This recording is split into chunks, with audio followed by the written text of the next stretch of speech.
Hi guys! Today I want to just kind of shoot maybe 2 new workouts because I have fallen way behind and I'm trying to get caught up in my exercise video so that I don't forget when I try to show it to our students.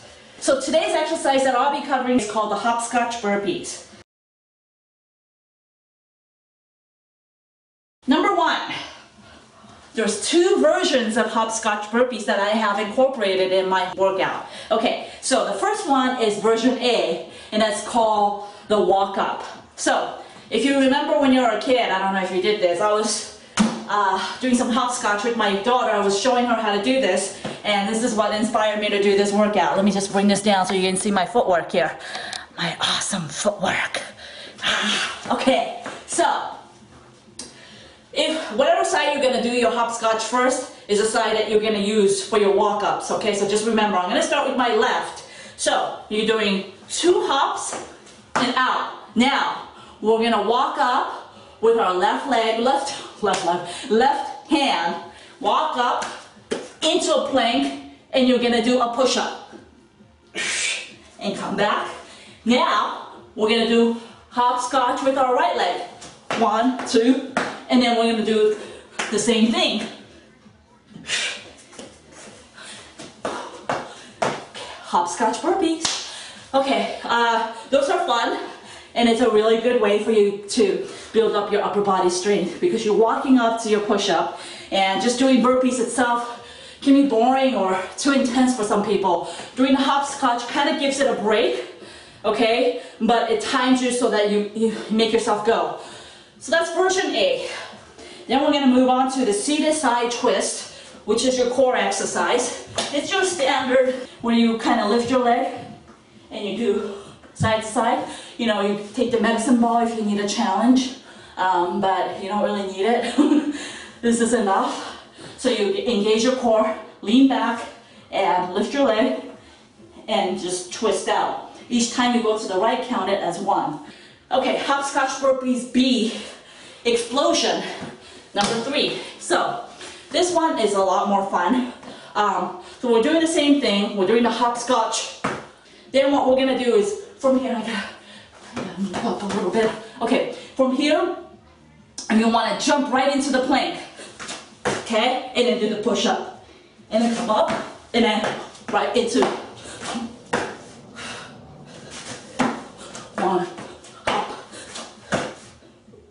Okay, again, different levels of push-ups. Try to do a full push-up by spreading your leg. If you spread them out wide, it's a lot easier, okay? Try to do it like that for as many as you can. If you get to a point where you can't continue and you need to modify, then at that point, modify it, spread out, drop on your knees, and do the push-up. But I highly recommend just continuing with the full push-up if you can.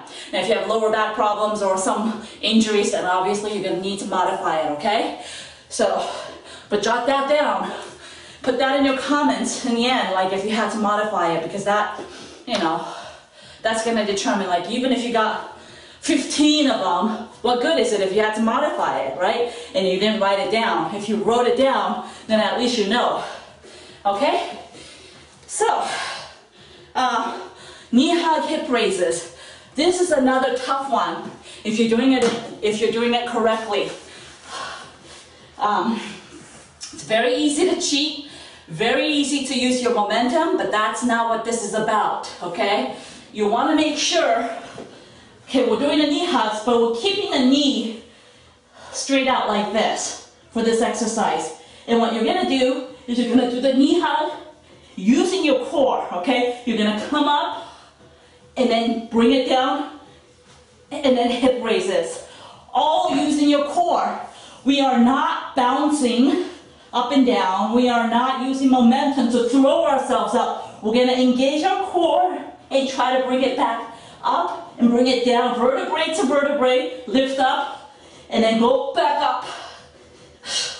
Lift up. Each time you lift your legs up, that counts as 1. And this is really tough, okay? You're gonna feel a burn.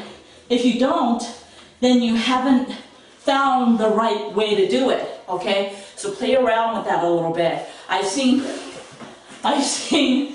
you know, and that's incorrect. That's not doing anything. That's, you know, that's not really doing anything for your core. You really have to slow it down if you need to and just engage your core, okay? You should really feel it right along in your upper abdomen. Diagonal touchdown twist. Now this one, we're going to alternate.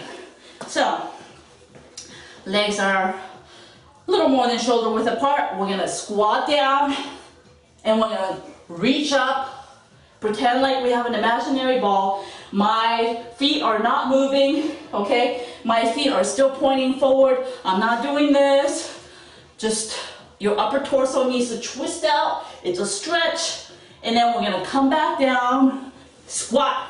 As you bring your ball, imaginary ball, you're squatting, okay?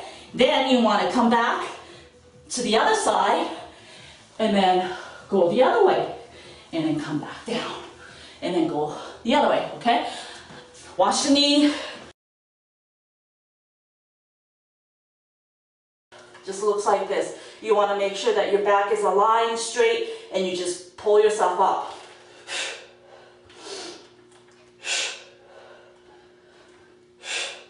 Okay? Count each one of those.